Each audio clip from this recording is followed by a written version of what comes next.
আমরা মারেফাতি মানুষরা ভাই, আপনারা রেগুলার যে সালাত আদায় করেন না, এটা করি না আমরা। কারণ এটা কোনো যুক্তিতে কাজ করে না, এটা কোনো ভিত্তি খুঁজে পাই না।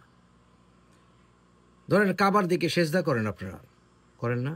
ঠান্ডা মাথায় শুনবেন, পুরো কোরআনে একটা আয়াত নাই কাবার দিকে ফিরা আপনি সালাত আদায় করার সময় সেজদা করবেন, একটা আয়াত নাই। এত বড় ইম্পর্টেন্ট একটা বিষয় সারা দুনিয়ার মুসলমানরা করতেছে, কিন্তু কোরআনে একটা আয়াত নেই। আছে মসজিদুল হারামের দিকে কেবলা করতে, কিন্তু মসজিদুল হারাম এবং কাবা এক জায়গায় না। এক জায়গায় এটার কোনো প্রমাণ নেই, কারণ মসজিদুল হারাম অনেক পরে বানানো হয়েছিল, এমনকি হজরত সাল্লাল্লাহু আলাইহি ওয়াসাল্লামের জীবদ্দশায় বানানো হয় নাই। এটি ইসলামিক সোর্স বলা হয়। এখন মসজিদুল হারাম কর্তৃক আসলো, মসজিদুল হারাম একটা এলাকা ছিল, যে এলাকায় মুসলমানরা থাকতো, কাফেররাও থাকতো, এবং এটার প্রমাণ আপনি সূরা মাইদায় পাবেন, কারণ ওখান থেকে তাদেরকে বিতরণ করা হয়েছিল, তাদেরকে আবার ফিরে আনা হয়েছিল, রাইট? তো যেইখানে থাকে ওইখানে আবার কেবলা হয় কীভাবে, বুঝেন না বিষয়টা?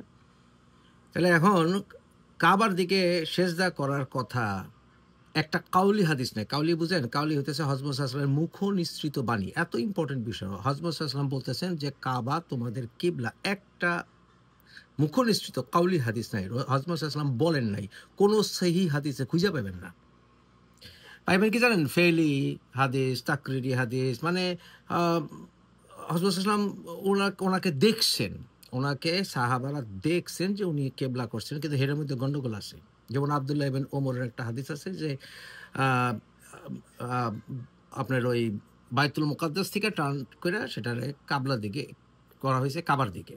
কিন্তু কাবার দিকে যে কিবলা করা হয়েছে এটা নিয়ে ঝামেলা আছে। বাইতুল মুকাদ্দাসে বসা অবস্থায় না অন্য কোনো মসজিদে বসা অবস্থায় সে কিবলা চেঞ্জ হয়েছিল, এটা নিয়েও তর্ক বিতর্ক আছে। আর আব্দুল্লাহ ইবনে ওমরের মধ্যে ঝামেলা আছে, কারণ আব্দুল্লাহ ইবনে ওমর তার বাবার সাথে বেয়াদবি করতো, এবং সেইটাও মীমাংসা হযরত সাল্লাল্লাহু আলাইহি ওয়াসাল্লাম করে গেছিলেন যে এমন একটা লোকের কাছ থেকে আমি কোনো কিছু নিতে আগ্রহী না।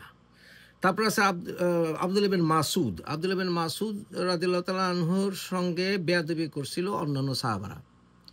আব্দুল্লাহ বিন মাসুদ রাদিয়াল্লাহু তাআলা আনহুর ওই আপনার ওই হাদিস কালেকশনের ব্যাপারে মতভেদ আছে। কারণ হইতেছে আব্দুল্লাহ বিন মাসুদের কাছ থেকে কোরআন শিক্ষার কথা বলা আছে বুখারী হাদিসে। হযরত সাল্লাল্লাহু আলাইহি ওয়াসাল্লামকে বলে গেছিলেন যে তোমরা আব্দুল্লাহ বিন মাসুদের কাছ থেকে কোরআন শিখো। কিন্তু আব্দুল্লাহ বিন মাসুদরে পাঞ্জলা কইরা মসজিদ থেকে সুইরা ফালাই দিছিল হযরত ওসমানের সময়। বুঝতে পারছেন? এখন এটা কি করবেন? কারণ আব্দুল্লাহ বিন মাসুদ রাদিয়াল্লাহু তাআলা বলছিলেন যে নামাজের মধ্যে, সালাতের মধ্যে তোমরা এবং কোরআনের ভিতরে তোমরা যে কুল লাগাইছো, এই কুল ডাজন্ট মেক সেন্স। বলো, কারে বলমু? নামাজে খাড়ায় কইতেছেন বলো আল্লাহ এক, কুল হু আল্লাহু আহাদ। তা আল্লাহরে কইতাছেন না নিজেরে কইতাছেন? It doesn't make sense. উনি কুল ব্যবহারের পক্ষে ছিলেন না। এখন কিছু চাপাবাজরা কইব যে পরবর্তীতে সাহাবাদের মধ্যে আসলে মীমাংসা ছিল, কথাটা সত্যি না। যেমনি হোক, আরও আছে, যেমন আজিব নামে একজন সাহাবা ছিলেন। ওই আজিব সাহাবা সম্বন্ধে আপনার খুব একটা কিছু খুঁজে পাবেন না।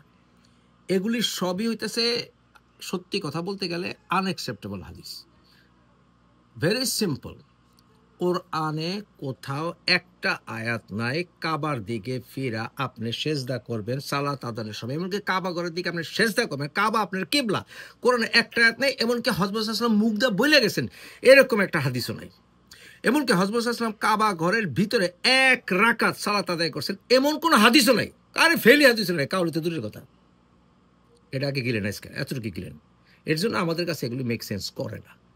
আল্লাহ আমাকে সবাই শিরক থেকে মুক্ত রাখো। কারণ বলতে পারেন এত বছর ধরে মুসলমানরা করে, এত বছর ধরে তো করে আসলে কি সত্যি হয়ে যায়? ইসলামে এখন তো বুয়া জিনিস ঢুকতেছে না? এই যে শুরু হয়েছে জুম্মা মুবারক। জুম্মা মুবারক কোনো সাহাবা বলছে জীবনে? কোনো সাহাবাও কয় নাই, হযরত সাল্লাল্লাহু তো কয়ই নাই, কেউই কয় নাই। জুম্মা মুবারক শুরু হয়েছে, বহুত মিথ্যা কথা ঢুকে। অনেক কিছু ইসলামের ভিতরে ঢুকে গেছে যেগুলো কোনো ভিত্তি নাই, এখন ঢুকতেছে, আরও ঢুকবো মনে হয়। আপনাকে শিরক থেকে দূরে থাকতে কইতেছে, শিরক থেকে দূরে থাকেন। নামাজ পড়বেন যখন নেক্সট টাইম চিন্তা করবেন, কেন অধিকাংশ আউলিয়া উলিয়ারা তাদের দরবারে এই তথাকথিত মসজিদ কেন বানান নাই? কারণ একজন প্রকৃত মুমিন সবসময় সালাতের মধ্যে থাকে। যান গিল্লা খান।